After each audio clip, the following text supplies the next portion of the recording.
Regardons ensemble ce qu'est la santé. Il existe toutes sortes de définitions. Parfois, on va trouver que c'est simplement l'absence de maladie ou de blessure.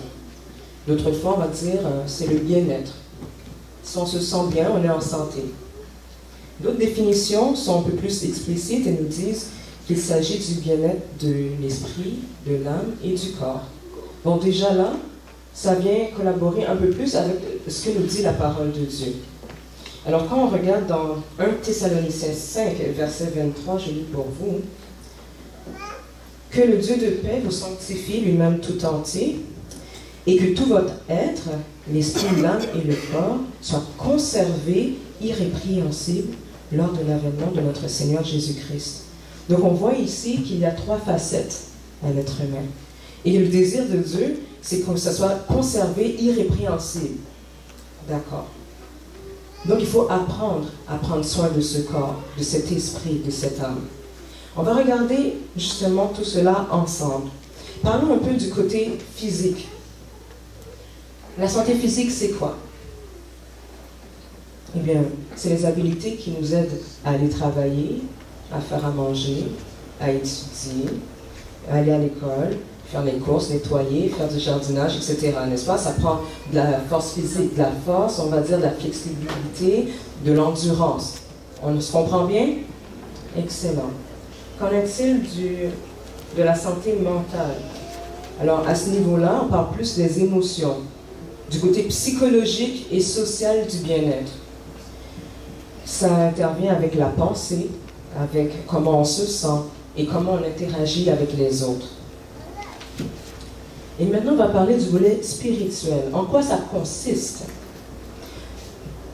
On va dire que c'est une habileté d'être en constante communion avec le Christ. Ça veut dire que si jamais nous tombons, spirituellement parlant, nous sommes capables de nous relever, sachant que par la grâce de Dieu, nous pouvons avancer avec assurance au pied de la grâce, au pied de la croix, au trône de la grâce. La santé spirituelle nous permet également d'être en paix avec notre prochain. Parce que c'est un don de Christ, le pardon. Alors finalement, la santé, ça veut être capable de grandir, de se développer sur les 3 aspects qu'on a maintenant mentionnés. On se comprend bien là-dessus? Génial. J'ai une question pour vous. Lorsque quelqu'un achète une nouvelle voiture, qu'est-ce qui vient avec? Un manuel. Effectivement. Et à quoi sert ce manuel? Instruction?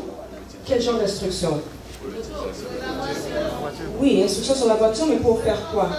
Le fonctionnement. Parfait. Est-ce qu'on peut trouver d'autres sortes d'informations? Qu'est-ce qu'on trouve d'autre dans le manuel? Oui. Le fonctionnement et quoi d'autre? Comment l'entretenir? Est-ce qu'il y a une autre information qu'on pourrait trouver? Eh bien, en cas de bris, comment réparer? Génial. Se pourrait-il que l'être humain soit arrivé avec un manuel d'instruction? Oui. Lequel? La Bible. Effectivement. En anglais, on dit the owner's manual. Ça veut dire celui qui est le concepteur, le manuel du concepteur. Donc, nous avons été créés. Et notre Créateur a aussi son manuel pour nous dire comment utiliser ce corps, comment l'entretenir et comment le réparer si jamais il y a un bris. Ce qui arrive, c'est que même quand on suit le manuel d'instruction pour une voiture, parfois il faut quand même l'emmener au garage. Et parfois ça demande de l'emmener chez le concessionnaire, pas n'importe quel garage. Des fois il faut l'emmener là où il a été fabriqué. C'est la même chose pour nous. Nous avons un manuel d'instruction, mais des fois nous devons retourner à notre Créateur. Effectivement, dans le psaume 100, verset 3, on lit, c'est lui qui nous a fait, et nous sommes le troupeau de son pâturage. Amen. Donc, ce super créateur a un plan pour nous, pour que nous soyons en santé. Allons le regarder ensemble. À travers l'expression santé de fer, on trouve 8 principes qu'il nous donne pour prendre soin de ce corps. Regardons ensemble. Le premier, le S de santé, va parler du soleil. Finalement, est-ce que c'est nécessaire le soleil ou c'est néfaste? C'est nécessaire. Effectivement, lorsqu'il y a du soleil, nous sommes joyeux. Vous remarquerez, au mois d'automne, il y a beaucoup plus de gens déprimés. Et scientifiquement, c'est prouvé. Et pour les aider, on a des lampes qu'on met à la maison. Parce qu'on a besoin d'éclairage, on a besoin de soleil. Ce n'est pas pour rien qu'on dit que Dieu est le soleil de notre vie. Nous allons voir plus tard qu'il y a une manière de profiter du soleil sans que ça soit dommageable. On va revenir tout à l'heure. Le soleil est aussi nécessaire pour l'agriculture. Ce que nous mangeons n'existerait pas sans soleil. Les plantes poussent à cause du soleil. Les germes, les fruits, les légumes, il faut du soleil. On a parlé déjà de la santé mentale, de la déprime. Ça détruit aussi les micro-organismes. Ça veut dire que si vous voulez rendre davantage, si vous voulez rendre vos vêtements encore plus propres, c'est une bonne idée de les mettre sur la corde à linge. Des fois, on trouve que c'est long, mais c'est avantageux et c'est moins cher. Et pendant qu'on les met sur la corde à linge, on profite de l'air frais, n'est-ce pas, et du soleil. Donc, ça détruit les micro-organismes. Également, ça aide à traiter la jaunisse chez les nouveau-nés. Donc, c'est un problème courant chez les tout-petits. Et effectivement, on a besoin d'éclairage pour les aider à gérer ce problème de foie. Également, ça nous aide pour la production de la vitamine D. Au contact de la peau, les rayons du soleil vont transformer le cholestérol pour la production de vitamine D. Et on sait qu'on en a besoin pour l'absorption du calcium. Donc oui, on a besoin du soleil là encore. Et maintenant, si on transforme le cholestérol en vitamine D, ça diminue mon taux de cholestérol. Amen. Amen. Dieu est formidable. Amen. Et également, la vitamine D pas la vitamine D, mais le soleil va nous aider à améliorer la circulation sanguine. Recommandations. Oui, quand il fait chaud, il faut porter un chapeau. Pour quelle raison? Pour nous protéger, effectivement. On ne veut pas prendre de coups de soleil, surtout pas au visage. La réalité, c'est qu'on pense souvent au chapeau, mais on ne pense pas que ce serait peut-être une bonne idée de protéger nos bras. Souvent, on sort sans manche ou en camisole, mais pendant ce temps, mes bras sont exposés au soleil. Donc, je protège mon visage, mais pas mes bras. Mais si je me souviens bien, lorsqu'on a lu dans 1 Thessaloniciens 5, verset 23, on a lu qu'on voulait le corps entier, irrépréhensible, gardé pour l'avènement de Jésus. Alors, est-ce que je devrais protéger mes bras aussi? Peut-être mes jambes aussi? D'accord, mais s'il fait chaud, comment on va faire? Donc, on va choisir le type de matériel qu'on va porter. On peut porter du coton. Bon, pas un coton ouaté, on va garder ça pour l'hiver, mais il y a des cotons qui sont faits vraiment minces. Donc, ils laissent passer l'air, c'est très léger. On peut utiliser la soie, mais c'est plus cher. Il y a aussi le lin, qui peut être un peu cher, mais c'est des tissus, ce sont des matériaux qui sont naturels, qui permettent à la peau de respirer, mais qui nous protègent des rayons du soleil. Donc, on pourra y penser pour l'été prochain. Donc, la crème solaire aussi, ça peut être utilisé pour nous aider à nous protéger des rayons du soleil. Maintenant, on ne peut pas non plus s'exposer durant toute la journée. Hein? Il faut la modération en tout. Donc ici, on va pour l'Amérique du Nord, parce que c'est sûr qu'en Haïti, il fait chaud très longtemps, à des heures sur une plus longue plage horaire qu'à Montréal. Donc pour ce qui est de l'Amérique du Nord, on va dire avant 10 heures du matin et après 17 heures. Et environ 15 à 20 minutes par jour, c'est ce dont nous avons besoin pour avoir notre production de vitamine D. Mais la réalité, c'est que mon public aujourd'hui est majoritairement à peau plus foncée. Donc pour nous, ça prend 20 à 30 minutes par jour minimum. C'est beau? Excellent. Alors l'air pur, où trouvons-nous de l'air pur? Dans les parcs, au grand air, à la campagne, nous allons trouver une meilleure qualité de l'air. Il y a moins d'autos, moins de camions, moins d'usines. On a besoin d'ouvrir nos fenêtres à tous les jours à la maison, même en hiver, surtout en hiver. Pourquoi? Parce que le chauffage est très haut souvent, donc l'air devient très sec. Donc on a besoin d'humidité, pas trop parce qu'on ne veut pas de moisissure, merci. Alors il faut une certaine humidité et en ouvrant la fenêtre, on pourra l'avoir pour que l'air qu'on respire soit adéquat. Propreté des lieux également est nécessaire pour la bonne qualité d'air. Donc on a vu ici humidité, moisissure, c'était écrit. D'accord. Et maintenant on va regarder, on va parler un peu de nutrition. Oui, effectivement, la nutrition est importante pour être en santé. Nous sommes ce que nous mangeons. On l'a souvent entendu, mais c'est très vrai. Donc lorsque nous prenons une pomme, par exemple, nous la mettons dans notre bouche, ben, cette pomme, elle va être dégradée en petits glucides, en petits sucres, et rendue au niveau des intestins, elle va être assimilée, absorbée dans le sang pour aller nourrir les organes qui ont besoin de sucre, n'est-ce pas? D'accord. Maintenant, si nous mangeons quelque chose qui n'est pas une pomme et qui n'est pas bon pour la santé, où va-t-elle se trouver cette chose? Dans le sang et partout, n'est-ce pas? Donc, cela explique pourquoi nous devons faire attention à ce que nous mettons dans la bouche pour pouvoir être en santé. On a besoin de nutriments, effectivement, qu'on trouve dans les aliments. On peut en parler très rapidement. On a les protéines, les glucides et les lipides, c'est les macronutriments qui produisent de l'énergie. Alors, si on a besoin d'énergie, c'est ce type d'aliments qu'il faut chercher. Et on a les micronutriments qui sont les vitamines, les minéraux, qui ne vont pas produire d'énergie dans le corps, mais qui sont utiles pour le fonctionnement de l'organisme. On se comprend bien? D'accord. Protéines de source végétale. Mais pourquoi je voulais en parler? C'est que parfois, on veut des protéines pour pouvoir, on sait que c'est important, par exemple, si on a une blessure, pour une réparation de blessure, il nous faut des protéines. Pour grandir, les enfants ont besoin de protéines. Mais maintenant, ce qui arrive, c'est qu'en s'alimentant de protéines animales, ben, on va consommer ce que l'animal a consommé. L'idée, c'est que moi, dans mon jardin, je ne sais pas pour vous, j'ai pas de vache et j'ai pas non plus de poule. Vous comprenez ce que je veux dire? Donc, j'ai aucune idée ce dont ces animaux-là ont été nourris, avec quoi ils ont été nourris. Souvent, on utilise des antibiotiques, on utilise aussi des hormones pour les faire grandir rapidement parce que ça doit rouler l'industrie. Mais tout ça, je vais les absorber.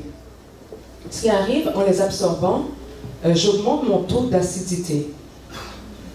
Mon corps est très bien fait parce qu'il a été fait par Dieu. Et ce qu'il désire faire, c'est maintenir une bonne balance entre acide et alcalin. Donc, on veut maintenir un bon pH. Donc, si je m'alimente d'aliments qui sont acides, mon corps va dire, OK, il faut contrecarrer, il faut emmener des éléments basiques. C'est ça. Et là, un des éléments, c'est le calcium. Savez-vous où on trouve du calcium dans le corps humain? Dans les os. Donc, ce qui arrive, c'est que le corps va enlever le calcium des os pour pouvoir balancer mon niveau de pH dans le corps. Et ce que ça fait, les os manquent de calcium.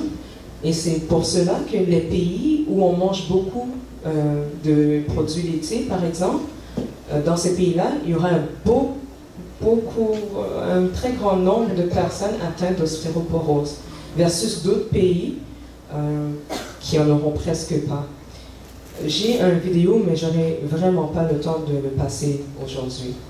Donc, si vous voulez prendre en note, ça s'appelle La face cachée du lait. Et c'est un reportage qui a été émis par TVA il y a quelques années. La face cachée du lait. Maintenant, voilà. Donc, les sources végétales de protéines, maintenant, on va les trouver dans les pois, dans les fèves. On va les trouver également dans les algues. On va les trouver aussi dans les noix et dans les graines. Et aussi un petit peu dans les céréales.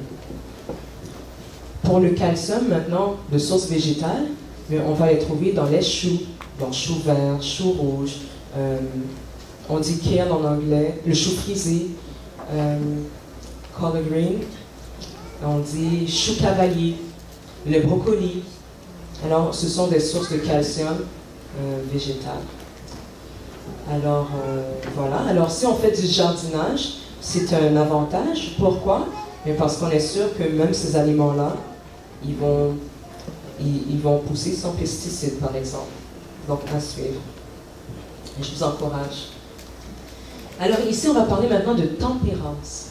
Alors, il y a eu tellement, je vais juste cacher une seconde, il y a eu tellement de définitions sur la tempérance.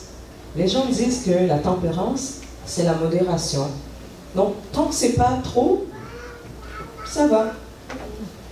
La vérité sur la tempérance, c'est l'abstinence de ce qui est mauvais et la modération dans ce qui est bon.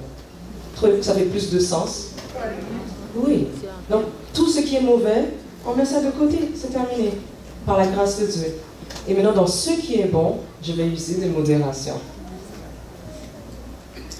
Alors, par exemple, les substances nuisibles, on voit le tabac, les drogues, l'alcool.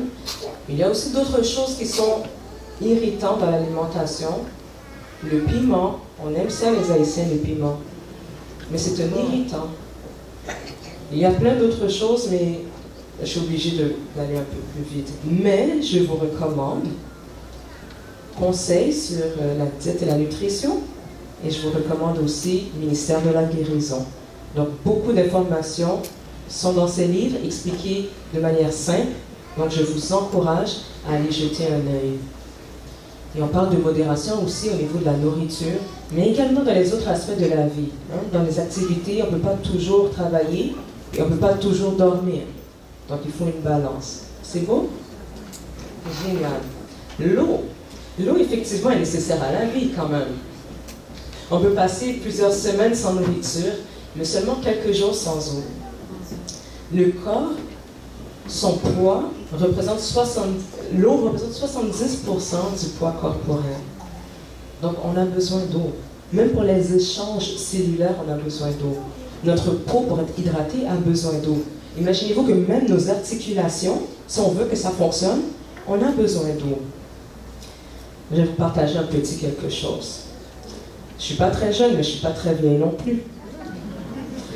Et je vous dis que, durant les dernières années, j'ai eu les articulations qui craquaient littéralement. Juste de me lever, j'entends ou de bouger mon bras. Mais c'est pas normal. Et c'était simplement, uniquement, parce que je ne buvais pas assez d'eau. Pour dire vrai, je ne buvais pas d'eau. Boire de l'eau, pour moi, c'est un accident. Je buvais du lait. Je buvais du punch, pas du vrai jus, du punch, s'il vous plaît. De l'eau colorée avec du sucre, vous savez c'est quoi? Du cola aussi, les boissons gazeuses. Mais quel bonheur, Dieu est un Dieu miséricordieux.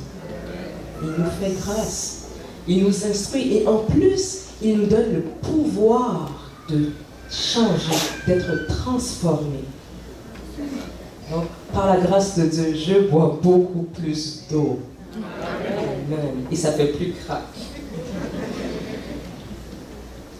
Dieu est merveilleux.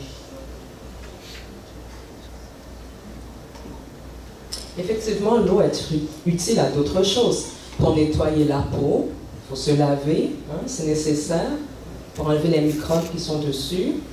Et également, ça aide, on peut aider la santé à s'améliorer à travers l'hydrothérapie. Qu'est-ce que ça signifie? Il manque un R. Hydro pour l'eau et thérapie pour traiter à travers l'eau. Donc, qu'est-ce que ça veut dire? Déjà, dans ma situation, en buvant beaucoup d'eau, j'ai amélioré ma santé. Donc, c'est une forme d'hydrothérapie. Ou par exemple, si j'ai mal à la tête, mais c'est possible de mettre mes pieds dans l'eau chaude pour aider la circulation à reprendre comme il faut. Mais attention, ceux qui ont des problèmes de diabète, attention à l'eau chaude, parce que selon un niveau où on est arrivé avec le diabète, on peut avoir une plus petite sensibilité au niveau des pieds, donc il ne faut pas se brûler. Mais sinon, en mettant dans l'eau chaude, ça va dilater nos vaisseaux sanguins et emmener le sang à descendre plus rapidement et juste améliorer au niveau de la douleur à la tête. Bon, après, ça peut être parce que j'ai pas mangé ou j'ai pas dormi, donc il faut trouver la cause, n'est-ce pas? Et réparer directement la cause. On dit également qu'on a besoin de l'eau pour maintenir l'environnement propre. La foi est un autre facteur de notre santé. De croire en Dieu diminue le stress et l'anxiété. On est à l'église, les amis, et je vous dis, si Dieu devait nous dire aujourd'hui la vérité sur notre foi, on pourrait peut-être être surpris. Parce que des fois, on va dire on croit en Dieu, mais de croire que Dieu est Dieu, ou bien de croire que Jésus est le Fils de Dieu, c'est pas suffisant. Les démons le savent eux aussi. Et ils l'ont dit à Jésus, ils ont dit Fils de Dieu. Mais ça ne leur donne pas pour autant une confiance en Dieu qui permet de traverser même les épreuves. Et c'est ce dont nous avons besoin de développer dans notre vie pour diminuer le stress. Il faut le faire confiance, non pas seulement pour les autres. Oui, Dieu peut faire ci ou ça pour les autres, mais pour moi, il peut faire ça. Ça favorise la guérison, ça aide à surmonter la dépression et les deuils. L'exercice, je suis obligée de courir parce que je viens de regarder quelle heure il était. Donc, l'exercice est important pour améliorer la circulation sanguine. Dans le sang, nous avons des globules blancs qu'on appelle les leucocytes, qui sont des soldats contre les infections. Et lorsque nous accélérons la circulation sanguine, mais ça permet à ces cellules-là de se propager plus rapidement dans le corps et donc de combattre les différentes infections qui pourraient se trouver soit dans les signes, soit ailleurs. Donc c'est important de faire de l'exercice, minimalement de la marche.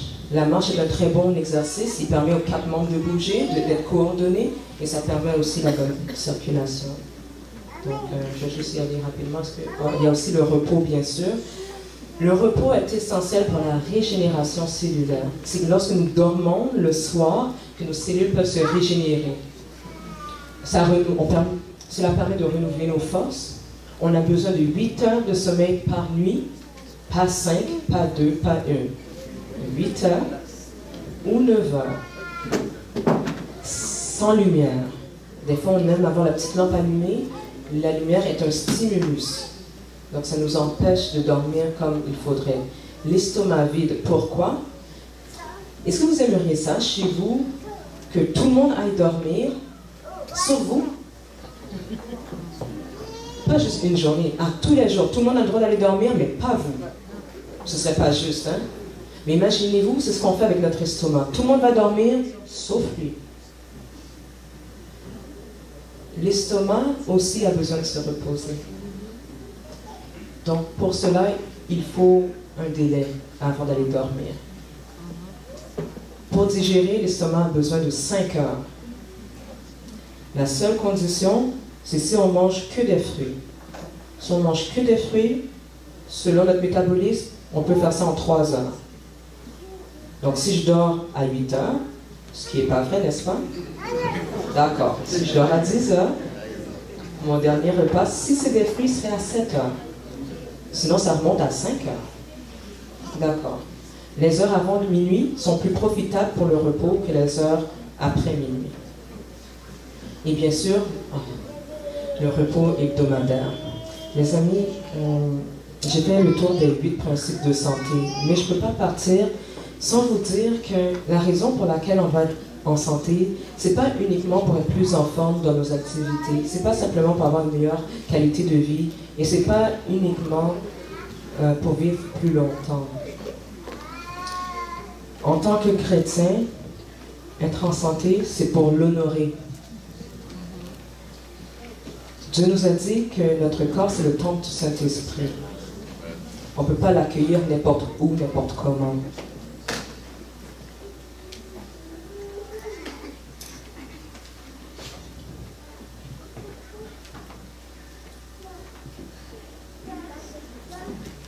Alors, chers amis, pensons-y. Jésus revient bientôt et il aimerait ça qu'on soit prêts. Et il a tout fait pour que nous soyons prêts. Il nous a donné toutes les instructions dans son manuel. Il nous a donné son Saint-Esprit pour nous aider à comprendre le manuel. Il nous donne la puissance de Jésus pour mettre en pratique le manuel. Maintenant, pour ceux et celles qui sont intéressés à suivre les instructions du manuel, là, vous avez l'opportunité de le dire à Dieu en cet instant et de dire à l'Éternel, je suis prêt pour une santé de fer par ta grâce. Prions.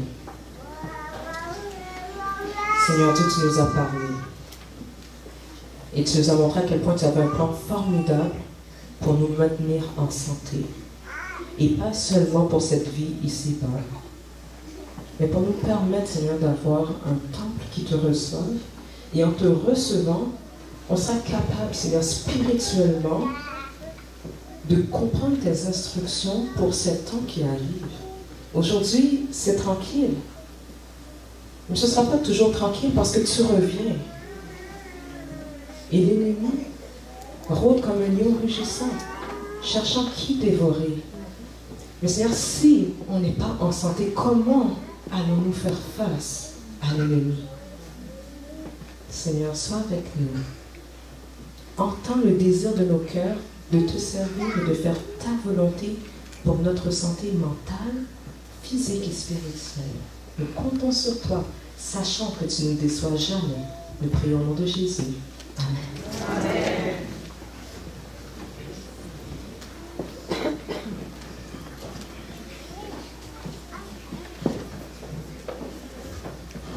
Nous disons merci à notre Dieu. Avant de vous inviter à vous lever pour exécuter les paroles du numéro 334, je vous rappelle que cet après-midi à 5 h, il y aura la table ronde. Ça va être très important. Et d'ailleurs, vous faites déjà une idée. 5 h, c'est l'après-midi avec Sylvie Cadet. Faites des plans pour être là. Je vous invite à vous lever. Nous allons chanter la première et la dernière strophe du numéro 334 pour mettre fin au service de ce matin.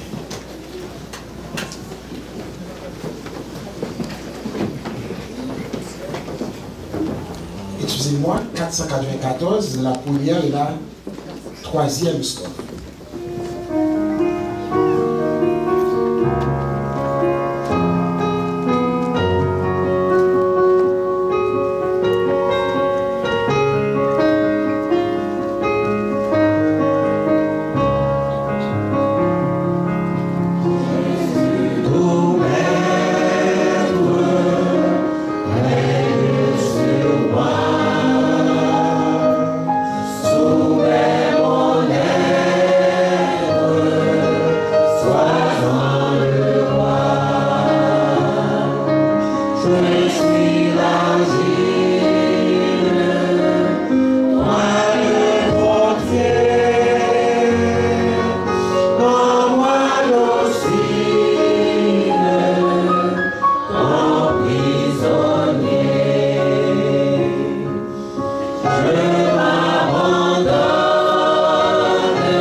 Expérimenter cette guérison en toi.